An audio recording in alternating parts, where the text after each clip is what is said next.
Well, good evening.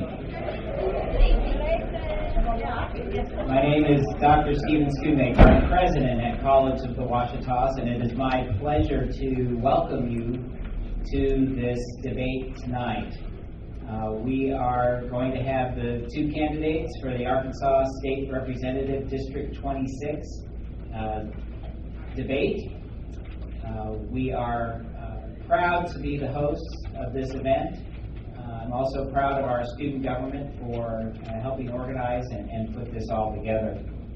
And so I'm not going to take much time tonight to do a welcome. I really want the time to be devoted to our two candidates. I do want to thank them for coming, for agreeing to the debate. I want to thank all of you for coming. I hope that if you were here a little early, you got to see the video about the college. We think that this is a terrific place for people in the community to get a great start in an education, to continue in education, to become lifelong learners and return to us as they need for any skills, knowledge, abilities that they need throughout their lives and their careers. And so it is my distinct privilege to turn the program over to our Master of Ceremonies, the President of the College of the Ouachitas Student Government Association, Frank Reyes. Frank? Thank you, sir. Thank you, and welcome. Once again, I'm President Frank Reyes of the Student Government Association. I want to ask that everybody, if you haven't done so already, can we please turn down the cell phones and put them on vibrate? Thank you. We will open the debate by having a prayer by Reverend Rick McClure, followed immediately by the Pledge of Allegiance in recognition of our constitutional right to vote, led by our Vice President of the Student Government, Mr. Garrett Ox. And I'd like to introduce him to the podium now, and thank you for your time. Thank you for coming. I'm sorry. You need to lead the prayer.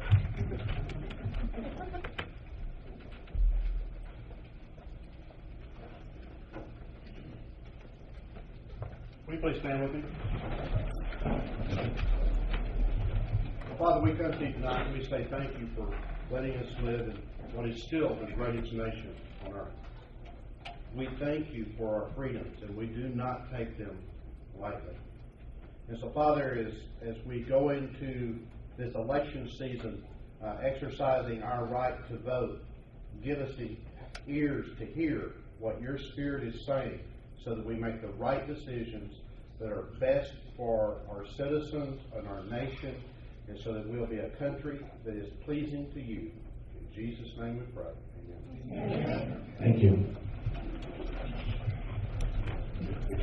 As he said, as American citizens, it's our right to vote. This is what we're here for.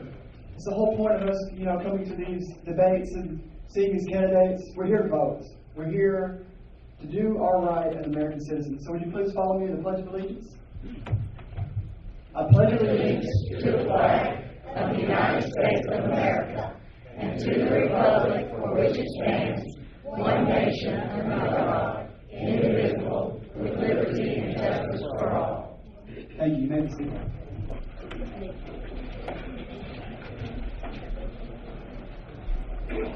I would now like to call the SGA Secretary to the stage.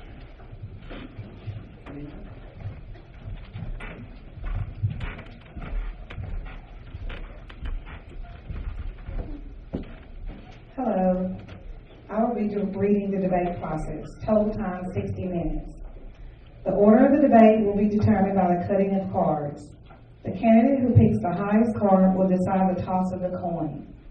He or she may choose to give opening remarks for the first debate question. Each candidate will be given 2 minutes each for opening remarks. Following the opening remarks, the moderator will pose a question. The first topic question will be posed to the candidate who decided to take the first question. The moderator can present follow-up questions to allow each candidate the opportunity to furthermore demonstrate his or her position and or experience. Approximately 10 minutes will be allowed for the debate of each topic. This is up to the discretion of the moderator. There will be between 4 and 6 topic areas debated. At the the end of the question topic debate, each candidate will be allowed 2 minutes for closing remarks. We will close with the candidate who did not provide opening remarks first. 1 hour has been allocated for this debate. Thank you. The moderator will be Tricia Barr. She is in our English department, and she is also our honors program coordinator. The candidates are David Kizzia, the Democratic Party, and Laurie, the Republican Party. Our timekeepers are Jeffrey Morris and Garrett Otts, SGA officers. Let the debates begin.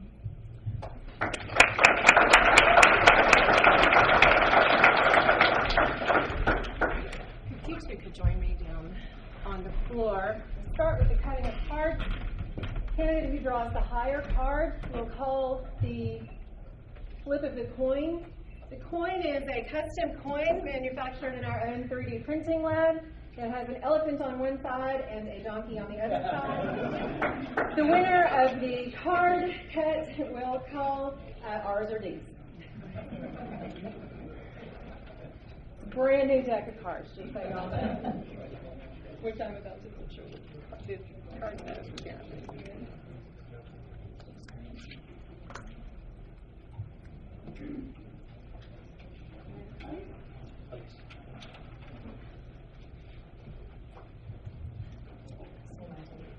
Yep.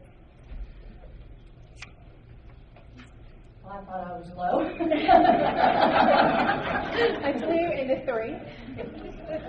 Discussion will call R's or D's, obviously. Well, I better stick with the R. So. And elephant. That's an R. Thank you. Thank you.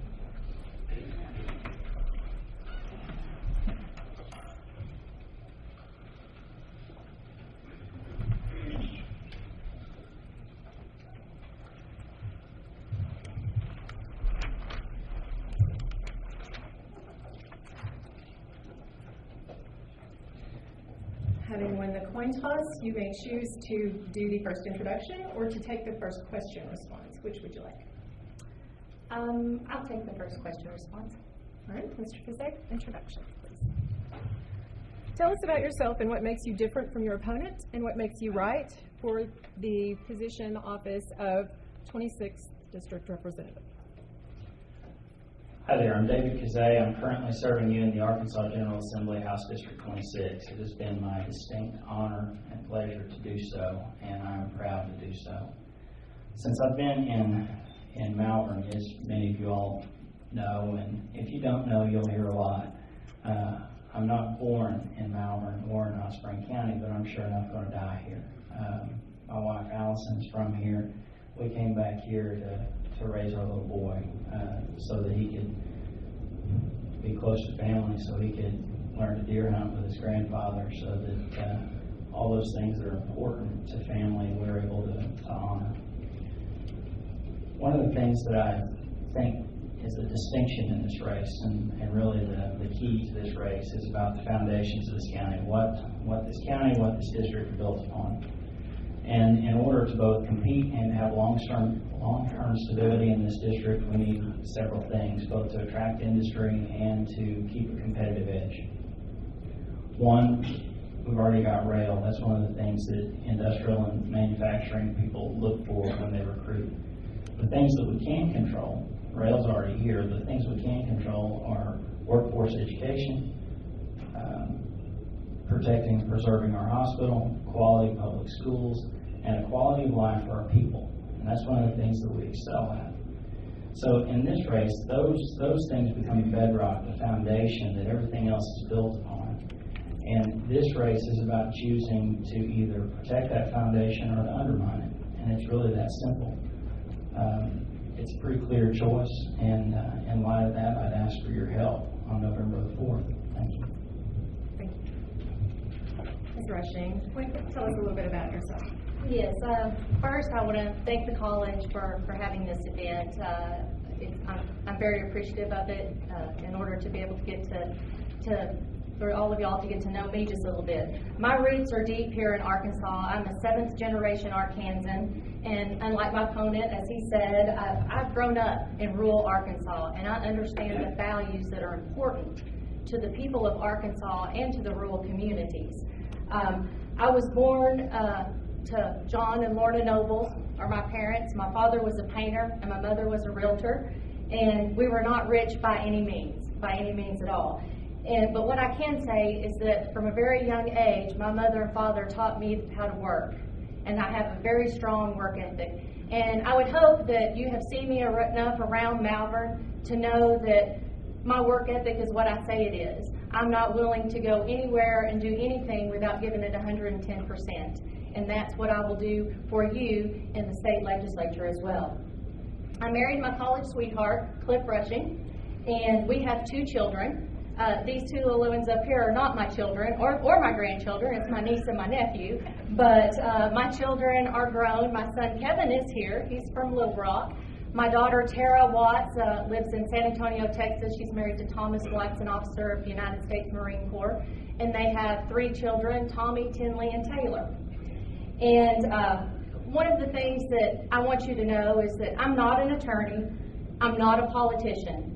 I'm just a wife, a mother, a grandmother, and a businesswoman that got into this race because I felt like the values of our district were not being well represented.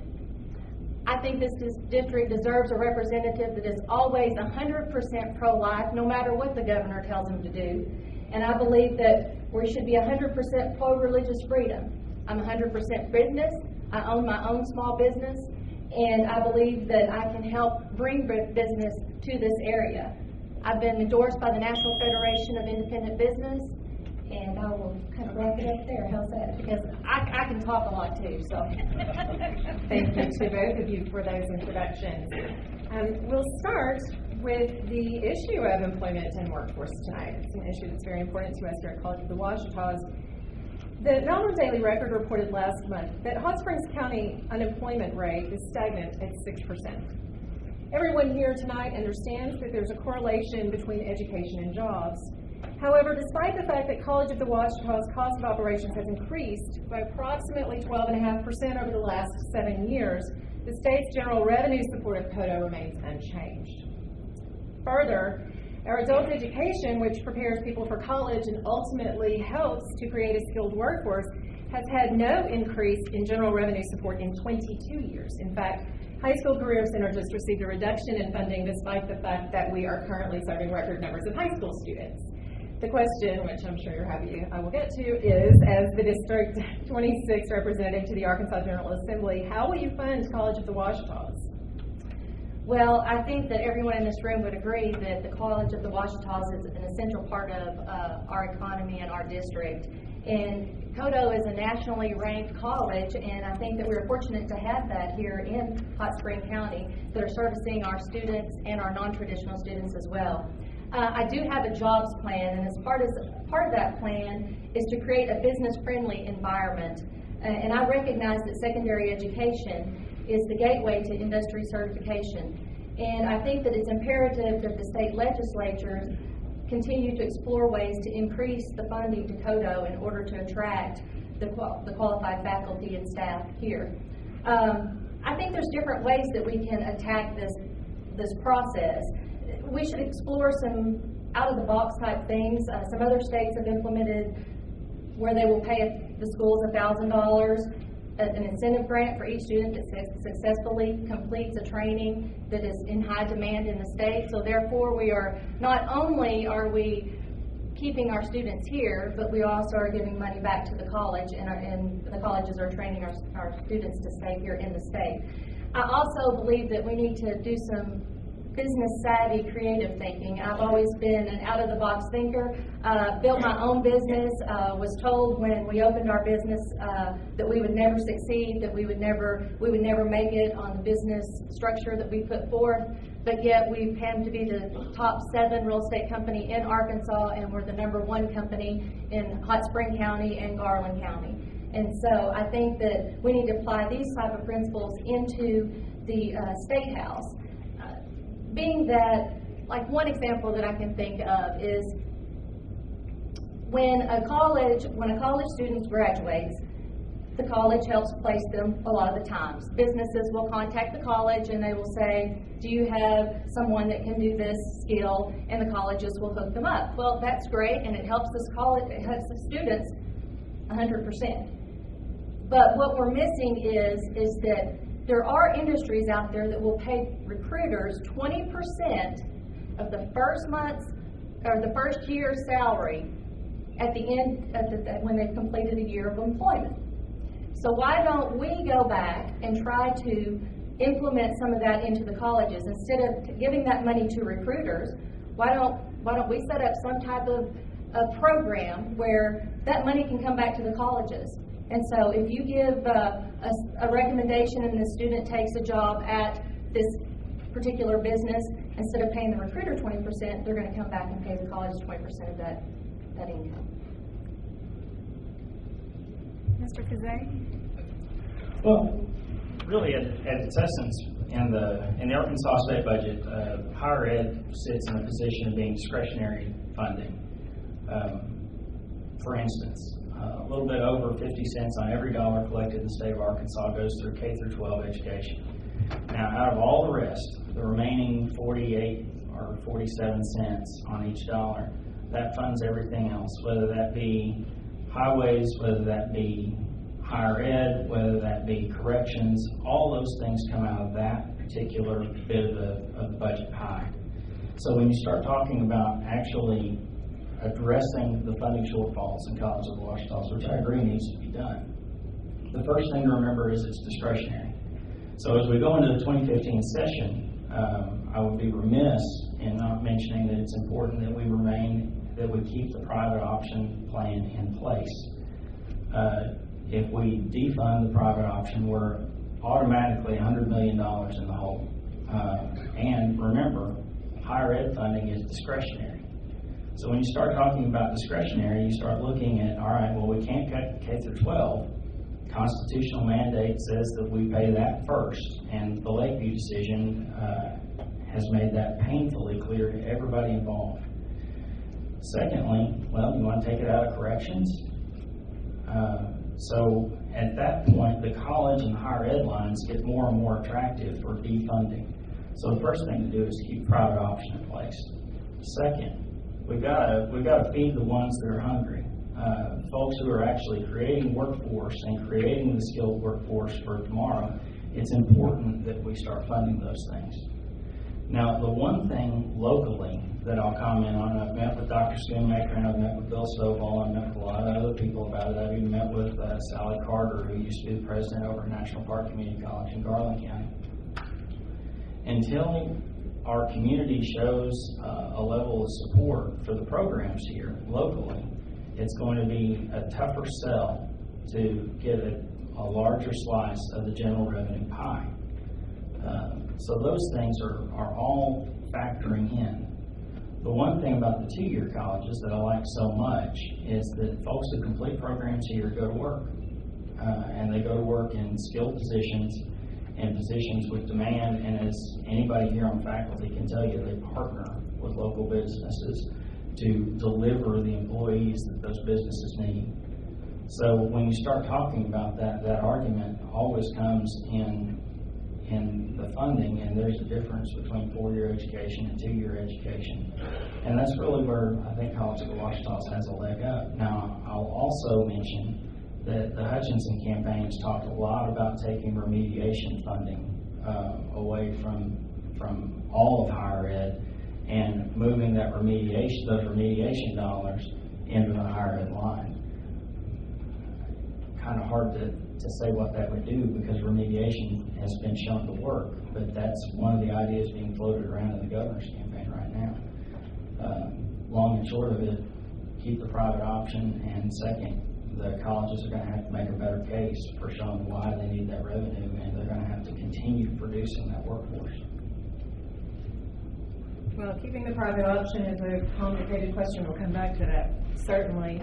Ms. Rushing, did you want to go back to any of those ideas or any of Mr. Kizzia's comments? No, and we will go back to the private option here in just a little bit. I know it is one of the questions. And so, he talks about $100 million shortfall, I think is maybe what you said. And it's either hit me now or hit me later, because it's coming, depending on whenever we're going to take that hit. We've already implemented, and we are going to take that hit with those monies. And so, and will it affect colleges and other social programs? It most definitely will. I'm not going to sit here and say that it will not affect those programs, because it will. We've implemented this beast that is sucking all of our money, and we're going to have to figure out what to do with it now that we've gotten it. So, and so I think that, like I said, we'll come back to that later. So, follow up? No. Still in the question of funding schools, Arkansas spends approximately $8,500 per student in kindergarten through 12th grade. The state spends about $24,000 per inmate in our prisons. What are your thoughts on how to best maximize the state spending to impact a better educated workforce? Is there some arrangement there?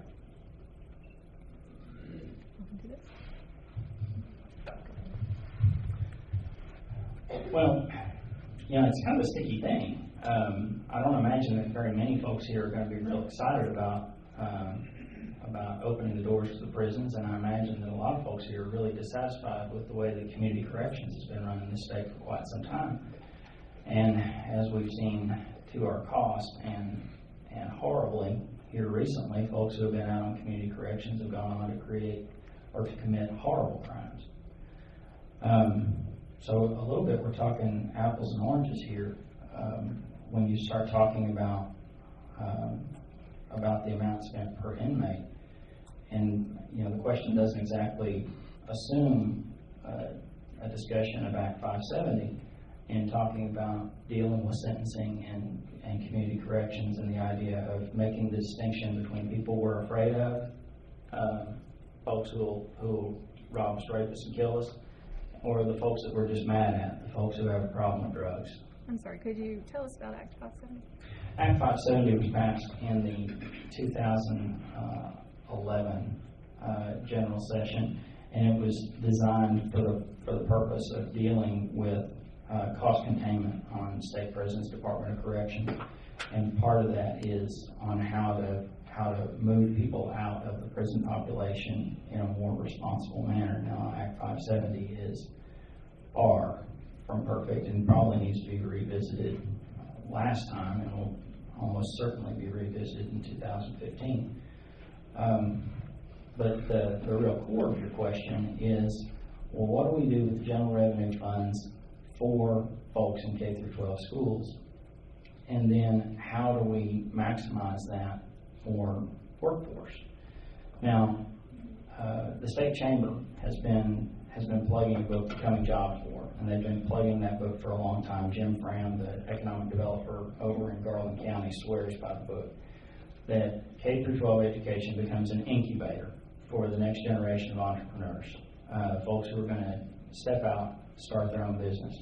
Those tools, those resources for those students are going to start in the K-12 area. And those funds need to be targeted that way.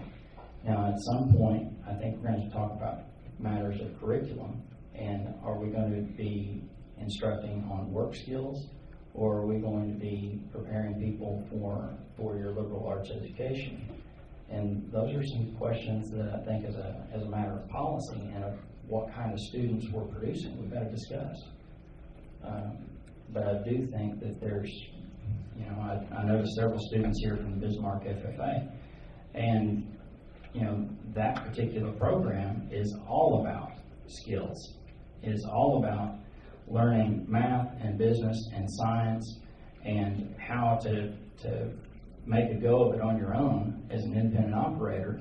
And that's part of the program that's going on. That is built into that program. And that's an excellent example. But around the state, what we've seen is that more and more of those programs are becoming a lower priority, whether they be FFA or FHA or any of those type curriculums that build the workforce in the high school years. So really, good on you. FFA, but we need more of you. Ms. Richard? Well, I do agree with David that we do need we need more attention to these vocational type programs inside of our schools. I was visiting with a friend the other day, and he was talking about his son going off to Yale University, and he's going into engineering. But when he got there, he didn't have some of the problem-solving skills that came with the benefits that you get from the FFA programs and from the shop classes and those problem-solving skills that you need. So we need to do a better job inside of our schools. And funding is always an issue with the public schools, and we do need to make sure that our kids are getting a good quality education. So. Let's wade off into that curriculum question just for a minute. How do you guys feel about that? There's been an awful lot of talk about curriculum and the prescriptiveness of certain curricular choices that have been made recently. Common Core is a hot button topic. I bet everyone in this audience has heard that phrase before. Can you all talk to us a little bit about how you feel about the way that curriculum is developed in school and where maybe that emphasis could go to better equip our students for Yale engineering and for the workforce? Well, I think when we're talking about Common Core and we're talking about curriculum, we know that there's a difference between the two. Sometimes the general public doesn't realize that there's a difference between the curriculum that gets put into place and what actually Common Core standards are. But there are a difference, and so I think that we need to still focus on our state. We need to make sure that that we're teaching the skills in our school, and we're picking a curriculum that belongs in our schools that will help the workforce in Arkansas. That's what's going to bring jobs to Arkansas, and that's how we're going to grow our economy. Because we have to have a skilled workforce here in order to get those jobs here. And so I think it all begins at that level, and so I think curriculum does play a major part. I think the federal government needs to stay out of our schools. I mean, I'll just be real honest. Federal government, any program that they've ever touched has just gone, well, we won't even say where it's gone, but it doesn't end up pretty. So, I just think that we need to make sure that we're continuing to make sure that we have the Arkansas values in our curriculum, and I think we'll be on the right path if we do that. So. Now, the theory behind Common Core, as I understand it, and for what it's worth, every public school superintendent in this district, with possible exception of Sean over at Lakeside, and I haven't spoken to him about it, are in favor of keeping the Common Core in place.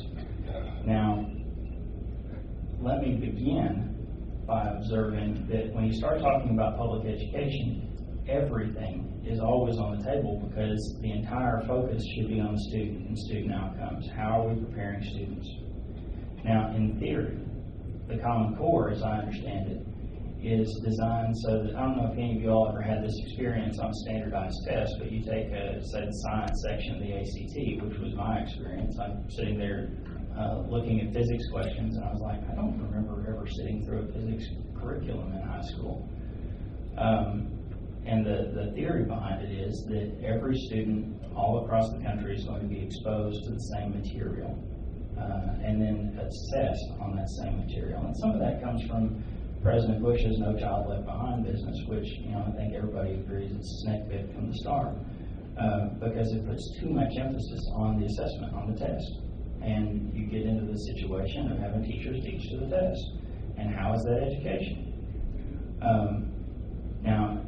In theory, I like the idea of having a uniform curriculum that prepares our students for three things.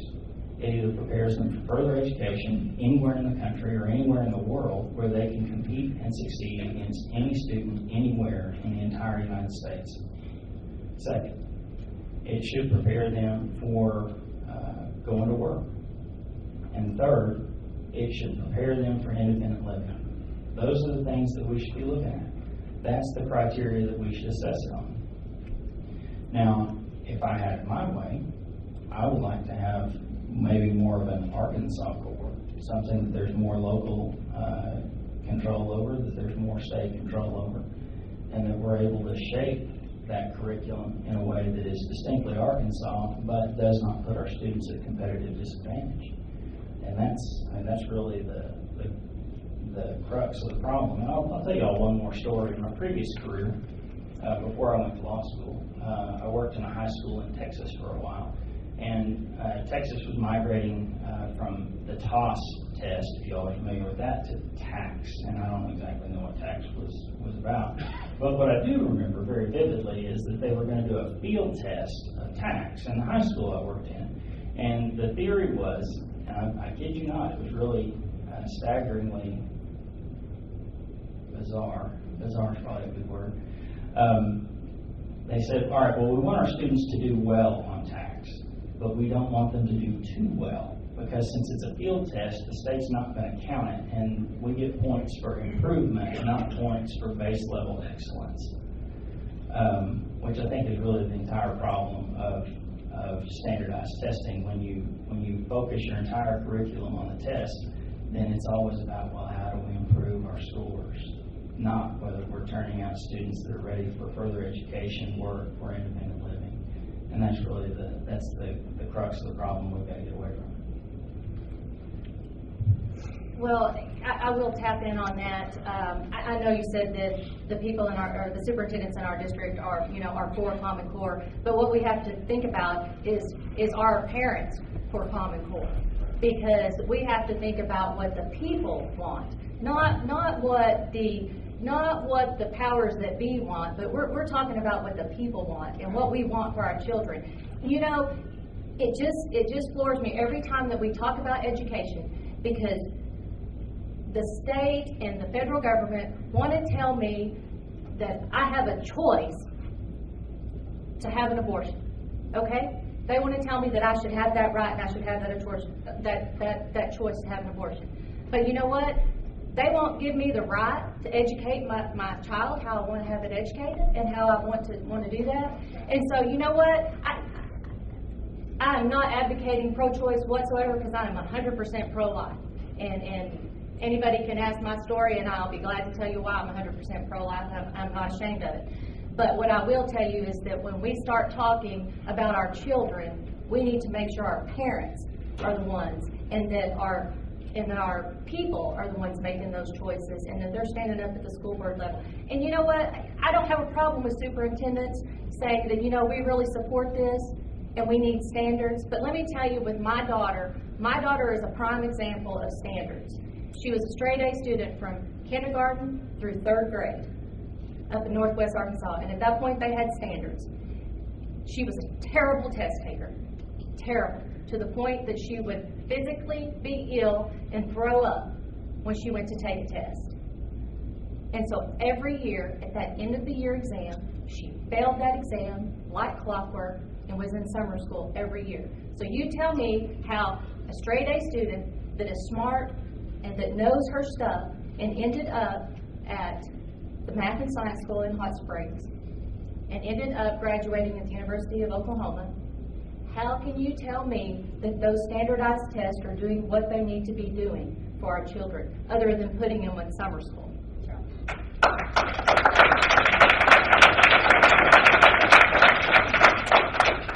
Would you want to come back to the question of administrators and? Sure.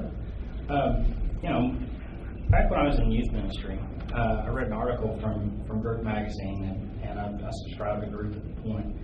And the article, and I talked to the pastor about this the other day, that in Group Magazine they did a survey of public educators around the country, and in their survey they found that 3/4 or more of public school teachers were active members of their local church communities every week on a regular basis.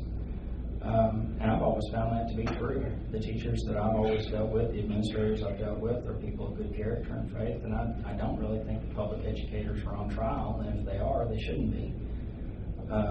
What I do think is important is that, parents have a role in cooperating and collaborating, and I'm always a big fan of local input into both curriculum and education issues. That's why No Child Left Behind is such a terrible idea. And it's something we ought to be ashamed of. It's something that we ought to be shying away from, because it's gotten us nowhere. We've done it now for 20 years, and what do we have to show for it? the thing that is most important is that the focus should always be on the student. What kind of students are we producing? And if Common Core is not helping us prepare the best students, then improve on it. And I don't think I've not heard anyone say that, this is the be-all and end-all, the best thing since sliced bread. I'm certainly not saying that, because the focus is always on what's working for the students, what's generating those outcomes that we want. And standardized testing is clearly not doing that. The impression I have on all the school teachers I come into contact with across this district have been that they want good outcomes for students.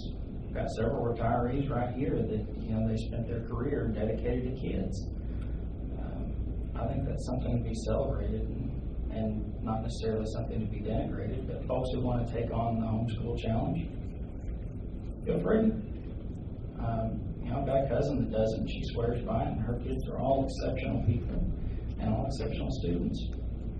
When I was still doing ministry, one of my college and career volunteers was a dedicated homeschooler, and she had outstanding students. I don't see anything wrong with that. I think there's room for both. I want to come back to moving from a workforce now back to the question of jobs and industrial development. Knowing the premium placed on industry-ready property in Central Arkansas, questions persist in Hot Spring County about how to responsibly move forward with the cleanup and redevelopment of Jones Mill Industrial Park. With shovel-ready projects like Malvern's Industrial Park at the I-30 corridor and the new commercial prospects in the Bismarck area, there seems to be a lot of opportunity for growth. How would each of you work as our representative to deliver new business and industry to our county? Remember whose turn it is. I am going to believe that Mr. Kizzia starts this. Okay. Well, I think that some of what we're dealing with is, and I'll just kind of take these in turn. We've got to do our part. This afternoon I was over at the Arkansas Economic Development Commission's webpage, and the Arkansas EDC has a section where communities can advertise their properties, and that's part of the state's mission, is to advertise those properties. The only property on that in Hot Spring County is off Industrial Park Lane there in the I-30 corridor. Jones Mill is not even a part of the advertising strategy, and that's something that if we really want to take serious in redeveloping Jones Mill, the bare minimum is to advertise it. I was talking to Grant Tennille, who's heading up EDC on the state level, and Grant was telling me, well, if you really want to redevelop this property and reclaim it or attempt to develop it in a meaningful way, then you need to understand that part of the estate's incentive package is always to assist with the cleanup, but you got to have somebody there who's eager to do it. You have the manufacturer industrial entity that's saying, well, hey, we're interested in your spot, but you got all these old dilapidated structures, you've got all this stuff that needs cleanup, you need these things done, and the state, that's what the EDC exists for, is to assist with those kinds of projects. So first we need to be doing our part to make sure that we're making it known, widely known on the broadest possible level we can, that we're in the market to reclaim Jones Mill. The I-30 property there on Industrial Park, most of that property sits in Hot Spring County. Some of it sits in the city of Rockport. Some of it sits in the city of Malvern. I've talked to some folks who are intimately aware of the development challenges there, and they've always suggested that there are soil issues there for any major development. And the local EDC has talked kind of back and forth. Do we do it as retail? Do we do it as commercial? Do we do it as light industrial? What do we do? And will the soil structures there present support whatever kind of development we're going to do on it? And if so, one thing that we'll need to do is have a discussion with the highway department about an access road so that we can find an easier on and off to that. Out in Bismarck, think one of the challenges that we're going to deal with is the unincorporated nature of that community and the delivering of services such as sewer, for instance, out there. And Bismarck is an interesting set of challenges because they're growing. They're going to grow no matter what, it seems like at this point. New houses pop up out there all the time. The school population continues to increase. People are voting with their feet to go to Bismarck. And one of the questions is going to be what kind of industrial presence do folks want out there? And those are all discussions that need to be had. For instance, I don't know if the folks out in Bismarck would be too excited if we put a paper mill or a rendering plant out there. I don't know that that's exactly what they want. But those are some things that need to be put in place. But at the core, we've always got to be talking about utilizing the playing to our strengths, finding things that fit. And so the part that we can do most clearly is to protect our hospital, to protect this institution, and to have quality public schools. We've already got really great quality of life in this area. But we've got to make sure that when folks commit to this area that there's a workforce ready to serve them. And that's really the core of it. Well, as a small business owner and being in the real estate business, I do understand that we do have some issues with bringing industry into our area. Mr. Kizzia was talking about the website that the Economic Development put out there, and that Hot Spring County only had the one property on it. What you may not know about that website is that you can physically go out there and put your own property on there. If you think you have a good piece of property that would be good for an industry site, you have that right. What we need to do is educate our people on exactly what we need, on how they can get their properties out there. I know that, we say list them with a realtor. Danny Riggins back there, I saw him come in, and I'm sure that he would agree, list them with a realtor, because we all want them listed with the realtor. But if you choose not to do that and you want to market your own property, there are ways to do that, and there's ways to market your industrial property as well. I do agree with David that I don't think that Bismarck is looking for that industry and that big paper plant to come out in that area. I think that we're talking about the farmers in Bismarck and how is government going to continue to prohibit this type of businesses, per se, when we're talking about our farmers. We put a lot of high regulations out there. The ADEQ puts out regulations that are just sometimes not common sense regulations that we need to be following. We need to rein in that government control, and we need to make sure that we're putting the right regulations in place and not one that's going to hinder job growth. I was out in Bismarck just a couple weeks ago, and I was talking to a farmer out there who was very frustrated about the ADEQ coming in, and he had just put in a new propane tank. Well, evidently, the laws say that if you put in a new propane tank, you have got to have signage on it within a certain amount of time and telling how many gallons you have in there. He'd had that tank out for about 3 hours, and the ADEQ came in for an unannounced inspection, which they do. I mean, if you're in any government business, even my business in real estate, the Real Estate Commission can come in unannounced and make an assessment on your business.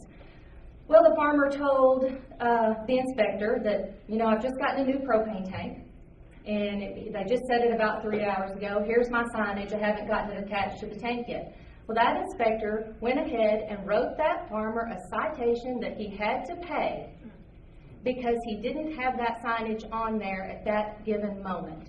So, those are the type of non-common sense things that I'm talking about.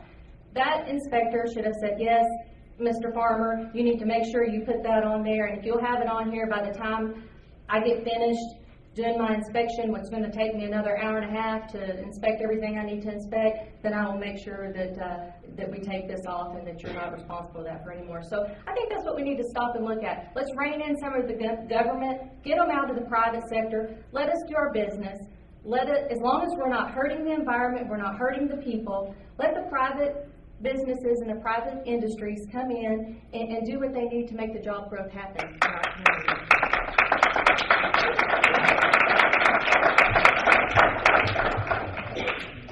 I think that's an interesting observation, and I'll illustrate with this. During the last regular session, there was a move by a large number of representatives on the House side to directly undermine the business side of General Cable. And I was out there yesterday, and those guys had the opportunity to do a contract that's going to keep them busy for another 3 years. And 151 folks at General Cable. They are, every one of them is making a wage to support a family on. That's skilled labor. Those are the kinds of jobs we need. The first thing we got to do is hang on to what we got. The thing that I couldn't understand is that of the 3 members of the House of Representatives who represent Hot Spring County, I was the only one that was up there saying, why are we trying to do a resolution purely to feed General Cable to these federal regulators? I didn't understand why nobody else would stand up for them. It was the most bizarre alternate universe I'd ever been in. That there were people that I serve with in the chamber of the House of Representatives that were really telling me, if we have a transmission line, ducks won't fly south for the winter. It's the nuttiest thing I've ever heard of. But those are sorts of things that. We got to hang on to the jobs we got. And incidentally, if General Cable lands that contract, I think 35 to 50 more people on their payroll just to do that. Up in Little Rock, those guys will overlook Hot Spring County real easy because they've got whatever kind of crusade or axe to grind or whatever they want to do. That was probably my proudest moment in the time I've served, was to stand up and say, these are real people, real jobs, real families that everybody's always crying that we don't have enough of. We got to protect the ones we have right here. I think our steel workers do a fine job out there, and I was happy to go back for them.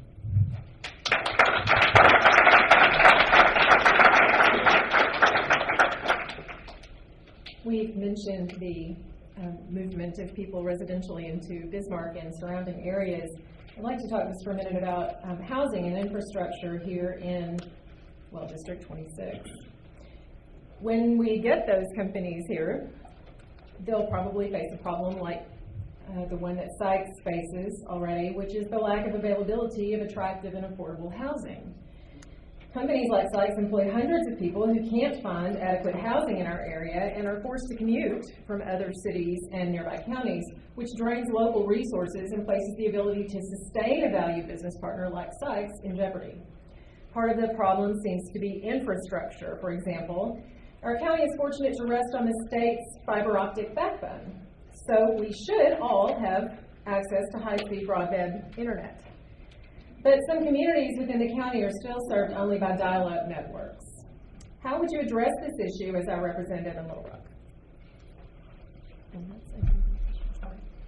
Well, I am a realtor, and I do know that we have a housing issue here in Hot Spring County. Part of our district is in Garland County, and so when we start talking about infrastructure, we need to make sure that we include not only Hot Spring County, but Garland County as well, because we do have a percentage of our district that falls in there as well.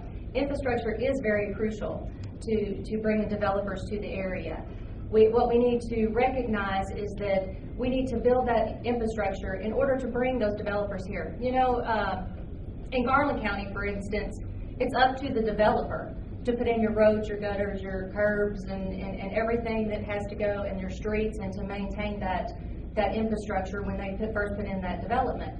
And so that kind of deters a lot of development happening, because they are responsible for that infrastructure at the beginning of the project, which takes a lot of their money and their funds. And so we need to make sure that we are providing a good, solid infrastructure for developers to come in and make that adequate housing, because it is a shame that people that are at Sykes don't have a place to call home here in Malvern or in Rockport or in Hot Spring County. Now, when we talk about broadband, I feel the pain. I probably feel the pain just as much as anybody in here. Living in rural Arkansas and in rural Garland County, I live about 3 miles from Hot Spring County line, And so I'm out there. And up until about 2 years ago, I dealt with dial-up. I mean, that's all that was available. That was all that was there. I had moved from, several years ago, we'd moved from the north side of Hot Springs out by the Jezebel and Fountain Lake area. They're experiencing the same problem in that area. All they have is dial-up.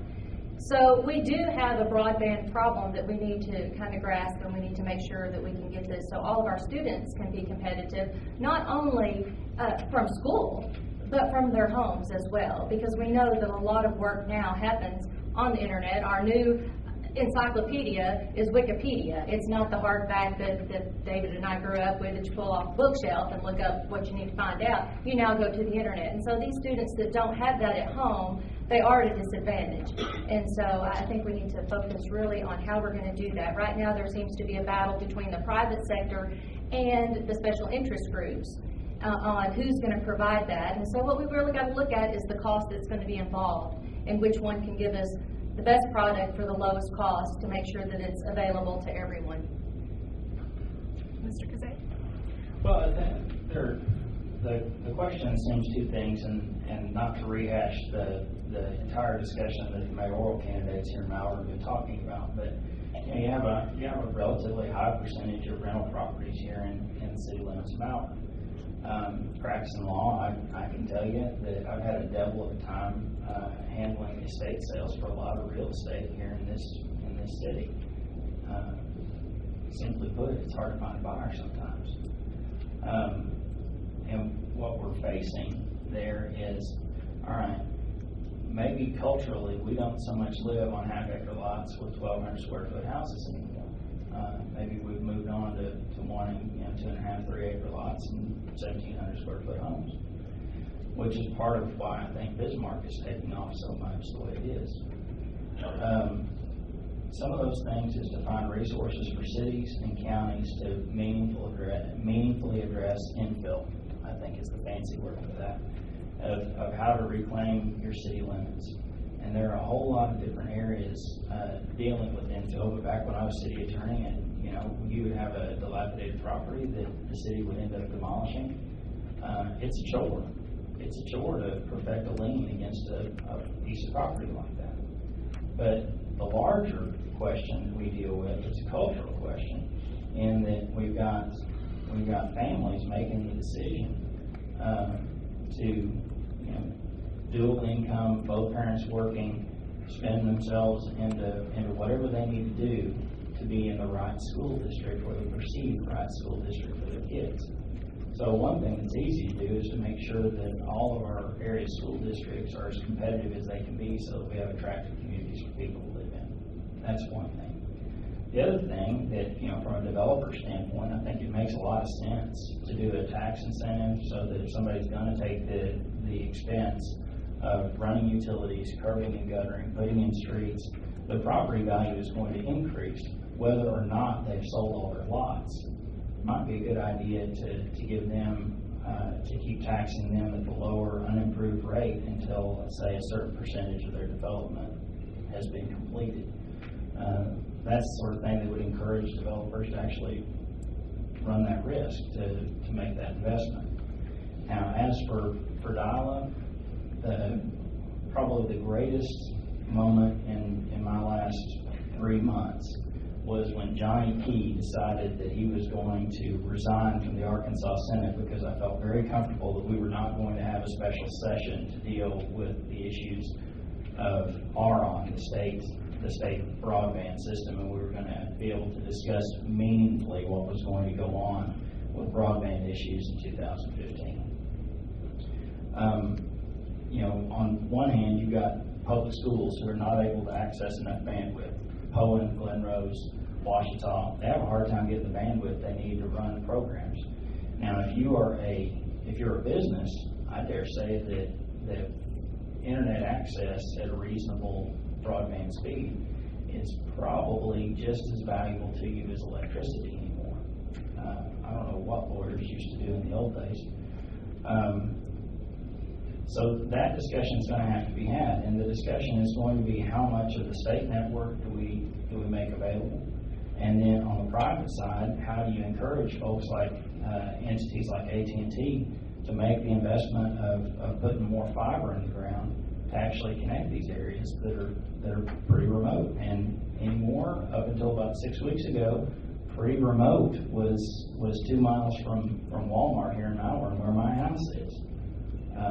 Doesn't seem all that remote at all. I could run to the store for a half gallon of milk faster than I could download something on dial-up.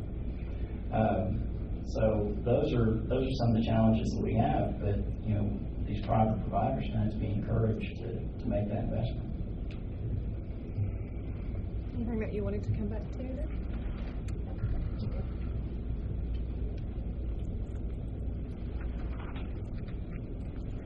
Let's go to taxes. Taxes.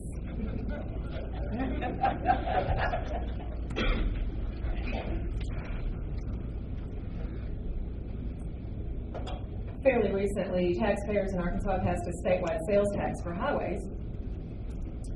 How would each of you stand up for us as our representative when the highway department says they also need permanent general revenue from the state?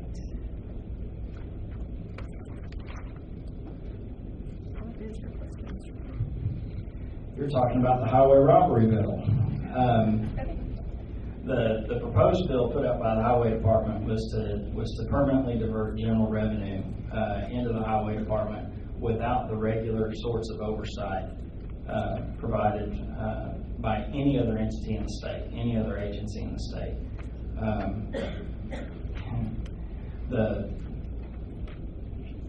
The wrong part about the highway robbery bill was the way it was done, because it was marketed as a jobs bill, and so it generated an enormous amount of support and co-sponsors, including me.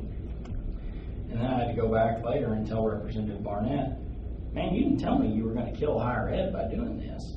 He's like, oh, we're not going to kill higher ed. It's like, well, you're talking about permanently diverting a huge amount of general revenue to the highway department just because they say they need it. And I was like, you'll have to take me off of your bill because I'm now a no. And that's part of where we're going, because if we're going to talk about creating workforce, you can't start diverting huge chunks of general revenue over there. As for other taxes, I was more than happy to be supportive of about $100 million in tax cuts. Happy to do it. Now, as for the local A&P tax, I think that's the sort of thing that is a local issue. I'll generally say that I am supportive of efforts to improve our community. I think that is a ballot question that should be decided by the voters. And I think there should be a clear set of goals and objectives in having such a tax, and how that's going to be spent, and how it will be utilized, and completely transparent. But at the end of the day, that's for the people to figure out. Two things happened there. Yeah, I caught it. So Go ahead. So we transitioned to another question, but that's good. I can handle it. Do both. Okay, I'll do both. Well, anytime we're talking about taxes and spending, you can always count on me to be conservative. That's just my nature. We're going to be conservative when it comes to raising taxes, and we're going to be conservative when it comes to spending the taxpayers' money. The cost to build highways has risen astronomically over the years, while the gas tax has stayed the same for decades. And just as I said earlier, a key element for residential and industrial growth is to make sure that we have a solid infrastructure. And so to put the road department and the highway department on the back burner and say, we're not going to listen to your concerns because we want to make sure we have money over here, I don't think that's fair to them as well, because what we need to do is we need to listen to them, because they have their concerns and issues just like higher education has their issues. But in short, we've got to work with the highways, we've got to work with the colleges, and we've got to make sure everybody's funded where they feel like they adequately need to be funded in order to make that job growth in that industry happen here in our county and in our state. And then if we move on to the A&P tax, I think that this is one issue that David and I both agree on. The A&P tax is just that. It's a local issue that needs to be decided by the voters. it's a great question to ask your mayoral candidates. You know, you need to know what the tax is going to be for, when does it start, and when does it end. You know, every tax needs to have a start date, an end date, and what it's going to be for. And so when that goal is accomplished, you need to make sure that they're going to be able to end that tax and you're no longer taxed on it. So, but again, it is a ballot issue that the voters need to decide on. So.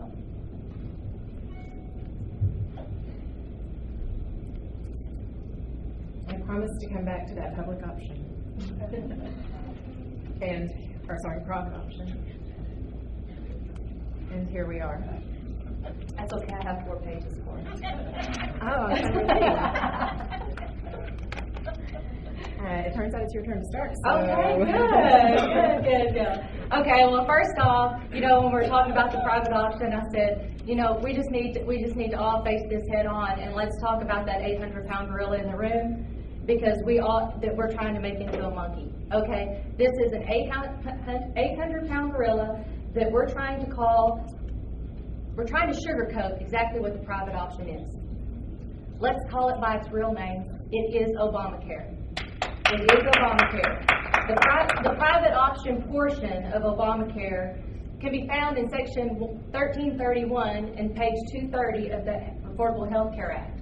Now, I don't know what y'all do for your entertainment in the evenings, but a lot of times I do crazy things like read the Affordable Health Care Act.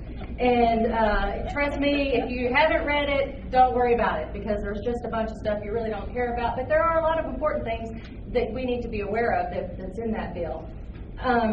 Now, I know during the next legislative session, we're going to be talking about this pilot project that has a lot of cost and benefits.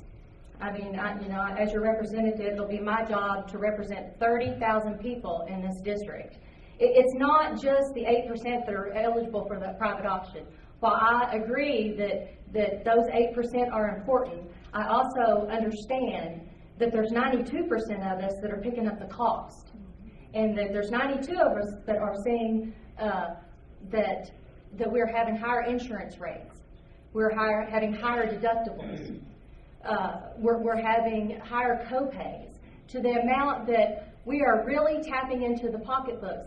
I go back to, I try to relate everything back to real estate when I talk about, and I guess it's because of what I know.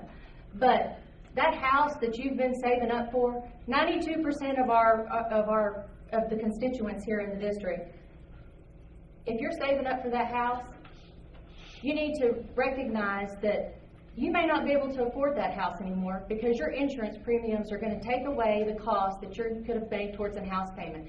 So we are this is just a big old beast, as I like to call it, that's turning our whole economy into a spiral down mess. I think that the private option portion of Obamacare is already $20 million over budget. $20 million, and we're talking only 9 months. And so when I said earlier, we pay the $100 million next year, we pay the $100 million 3 years from now, because that's where we're headed. It's pay me now or pay me later, because at some point in time, we are going to have to pay for the overruns that this program is causing, and we're going to have to pay that extra 10% on top of that. Now, I'm not this big, bad person that my opponents have painted me out to be, saying that I want to close down the hospitals. There is no way that I want to close down the hospitals. I have family members that work in hospitals. I have friends and family they're in the hospitals. There's some people here that work in the hospital. There's no way that I want our local hospitals to close. But what I do want is I want our nurses to be able to have affordable health care. And they need to make sure, now they're going to work where I talked to a nurse not long ago that was here at working at Hot Spring County Medical, and I know it's Baptist now, but she was working there, and she was talking about her insurance premiums that had gone up, and they had gone up astronomically. They were at the point, and I'm going to make sure I get my figures right here, so I'm going to look here. But she said her insurance premiums went from $250 a month to $650 a month.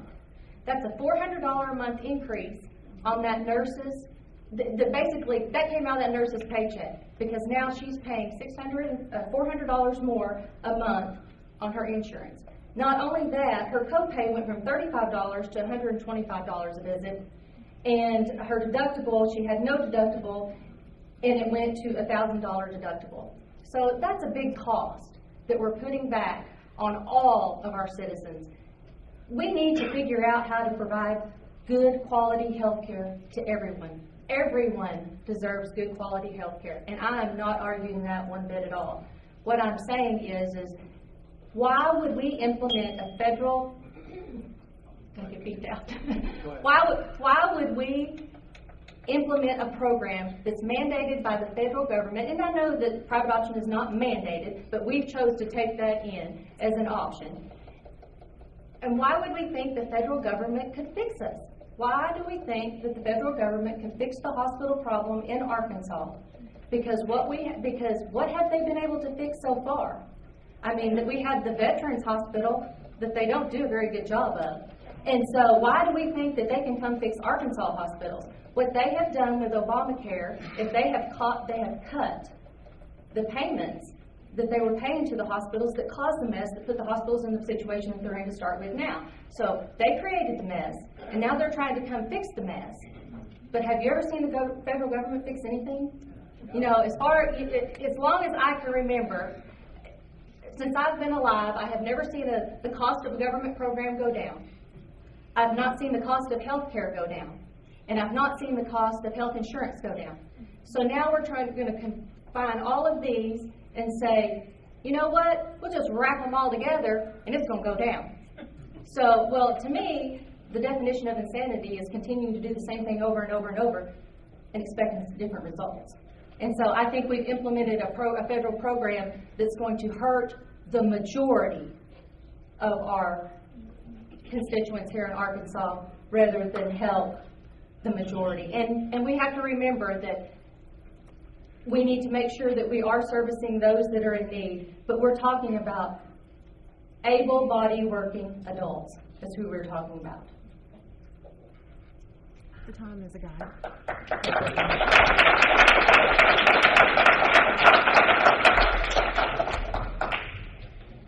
You know, it's a funny thing on this. The United States Supreme Court, when they ruled on the question of what to do with the Patient Protection Act, decided, no, we're not going to rule that it's unconstitutional and throw it out. And no, we're not going to rule that it's 100% constitutional and call it good and go back to business. In the original draft of the Patient Protection Act, what they decided to do was to essentially tell the states that we are going to do Medicaid expansion in all of your states and you don't have any choice. You can either turn away all the Medicaid money or not at all. Well, what the Supreme Court came in and said was, well, the states have the option to opt in or out. They can do what they want. The Patient Protection Act calls for an expansion of Medicaid. Now, when I ran the last time, I talked to a lot of doctors, and they said, you know, in this county, there's not a single doctor that will take an adult Medicaid patient. They won't do it. What benefit is there to put somebody on a plan where they can't actually get services? Now, it would be nice if we're talking about a circumstance in which people were either getting care or not getting care, but that's not the case either. In the 1980s, when President Reagan passed EMTALA, he guaranteed that anybody that shows up in an emergency room is going to get treatment, regardless of their ability to pay. Now, that was the circumstance that operated for about 30 years. Now, what the Patient Protection Act has done is gives the states the option of dealing with this very unpleasant circumstance. The United States is going to take away $138 million a year from Medicare reimbursement towards hospitals for, the fancy word for this is uncompensated care. That's the folks who show up in an emergency room and don't have an ability to pay.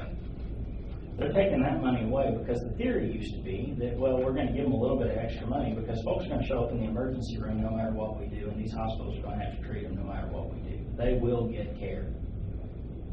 The most expensive kind of care, but they will get care. So the choice for the state of Arkansas is only one choice. you're going to lose $138 million a year plus another $8 per year in the sequester.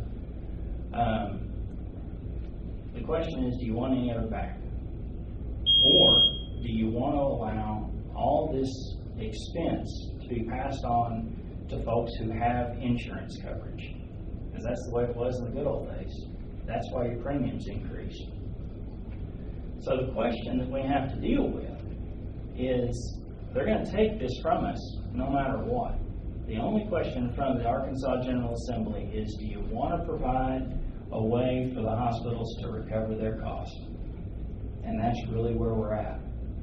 Now, and I'm not making any of this up. I went and talked to Baptist Health, and Baptist said, we like it. They love it. They love it. Now, the question for us is what to do responsibly. Now, if we turn that back, currently, the circumstance that we're in is the United States is going to pay 100% of the private option cost for the first 3 years, I believe, and then it will ramp up to where the state match is 10%, a 90-10 split. Now, prior to that, the split was 70-30. So if we opt out of the private option, which we could do, and there are 200,000 folks in Arkansas who are receiving services right now, you are related to somebody on the private option, I can virtually guarantee it.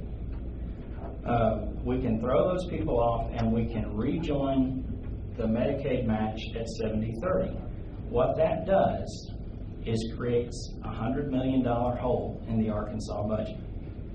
And you're going to have to think of something really creative, because you're either going to start cutting services, whether that be higher ed, as we talked about earlier, is discretionary, so it's the most attractive target, the Department of Corrections, or other state agencies and entities, because you got to make up that $100 million somehow, like it or not. Now, in law, every now and then we'll do insurance cases, and the one thing insurance companies don't want to do is pay twice. They don't care who they pay, as long as they're just paying once. Now, the question with the Patient Protection Act, and whether it's Medicaid expansion, whether it's the private option, whether it's whatever, you're already paying the taxes for the expense. You've already paid it in your taxes. The question is whether you're going to bring those tax dollars back to Arkansas or not. And if you don't, then the choice becomes even more draconian, because we go back to the old EMTALA regime, where the hospital starts taking its shortfall out of those of you paying insurance. And that's the real deal. Are you going to pay it twice, or are you going to pay it once? Now, any other discussion on rescinding the private option, which, by the way, there's not a single House Democrat listed as a sponsor or co-sponsor on that piece of legislation. Not a single one. That was a bipartisan agreement. Its genesis was in the Arkansas Republican Party. The leader of the Arkansas Republican Caucus right now over in Sheridan voted for the private option. The Arkansas Democrats in the House embraced it because, well, it's the only game in town and it's the only way to avoid paying twice. It is an innovative approach. It is a bipartisan approach, and it is an approach that is serving the hospitals well. Just in this county, the number of uninsured folks just showing up in the emergency room is 40% lower this year over the same period last year. Are we going to leave the hospitals in the lurch? Are we going to pay twice? Are we going to create a hole in the budget that we're either going to cut services or raise taxes? And there's no pretty way to do it. The options are all draconian at that point. But the private option appears to be working. I'll throw one more that should send some of you into fits of rage. The estimate right now is that overall insurance premiums in Arkansas are going to dip 2% in the coming year. The states that are turning that down are seeing double-digit increases.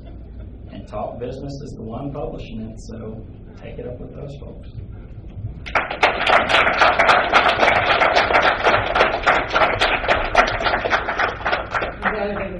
could go on for quite some time. But the candidates are going to each have an opportunity to give a 2-minute closing statement. If either of you feels you want to revisit that briefly in your closing statement, feel free. Obviously, it's your closing statement.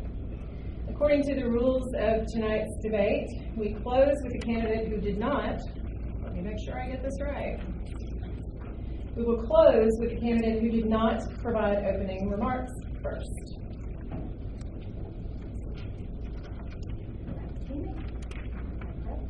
To start closing remarks. Okay.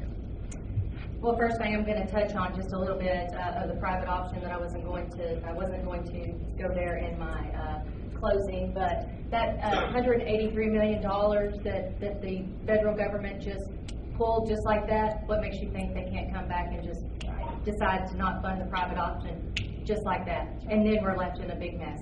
But I have enjoyed this evening, and what I want to do is I hope you've seen that there's a distinct difference between me and my opponent.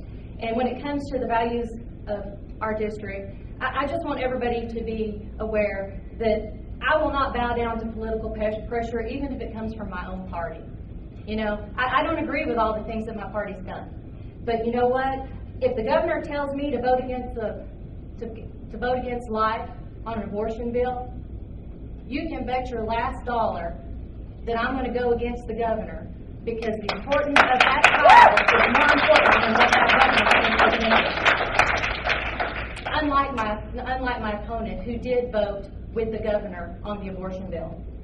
And if the ACLU dictates that I kill a bill in committee regarding our religious freedoms, then I will not entertain their wishes as my opponent did.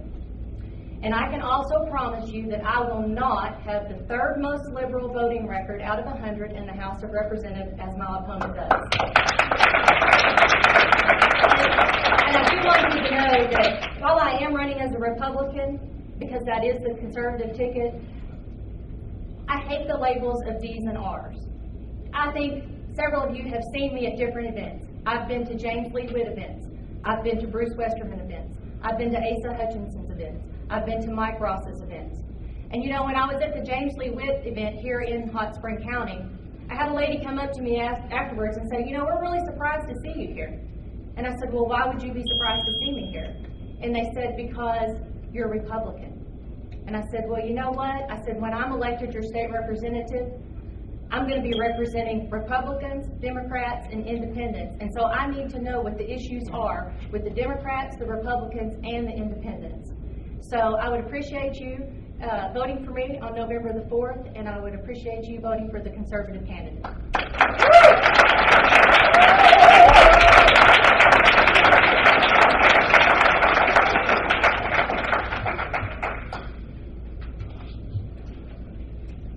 Thank you all for coming out. Thank you all for being a community that I call home. Thank you for welcoming me. Thank you for the way that you treated me since I've been here. Thank you for the kindness and the love you've shown my family, my little boy. It means more to me than I'm able to express. Let's talk about some of the things, because the differences are stark. The differences are we going to dismantle the foundation that this district is built on, those things that make us more competitive, those things that give us a future, those things that allow us to recruit and train a workforce, because it's all bound up together. If we don't protect the hospital, then we're taking apart the foundation of this district. If we don't protect this college, we're taking apart the foundation of this district. If we don't protect our public schools, which are the best opportunity for so many of our students, we're not taking care of this district. And those are the choices. Now, as for the things that I get accused of, I enjoy some of them because my voting record. Apparently it's a bad idea to ask public schools to screen kids for dyslexia by the time they're in third grade and provide services. If that's a bad idea, then yeah, it's a bad idea, and I want to do that. If it's a bad idea for school districts to be districts of innovation that allow local people to have more control, if that's a bad idea, well, that's a bad idea I'm for. If it's a bad idea to join with people across the aisle and pilot some programs for after-school programs and summer programs that benefit kids, well, then I'm going to side with the kids. And if it's a bad idea to double the number of election monitors in this state to make sure that our elections are clean and election laws are followed, and if it's a bad idea to train poll workers to watch for irregularities in polling places, then yeah, I've done some bad stuff. And if it's a bad idea to support a one-time $1 million grant for school breakfast programs, well, I'm going to pick the kids. I'm going to pick your kids. I'm going to pick my kid. I'm going to look out for what's important to this community and this district. And if that makes me however I am with the Citizens First Congress, well, then if I'm picking your children, I'm making the right decision. And I hope you make the right decision on November 4th. I need your vote. Thanks.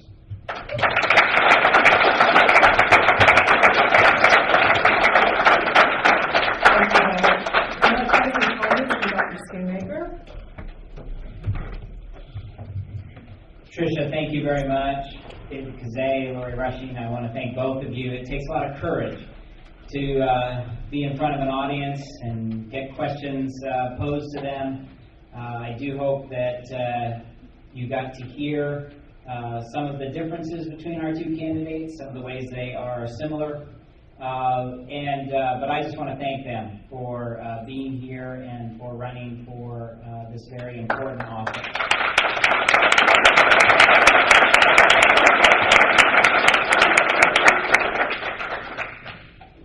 Our right to vote is one of the most important fundamental aspects of our democracy.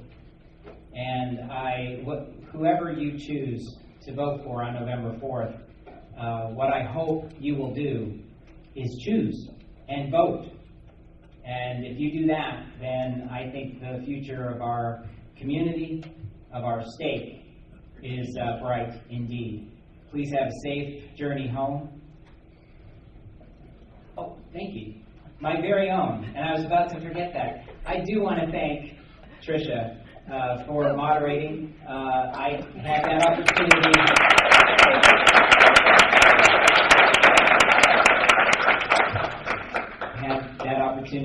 A few weeks ago. I know how challenging that is. So I just want to thank Tricia for doing that. Thank you for the reminder. And to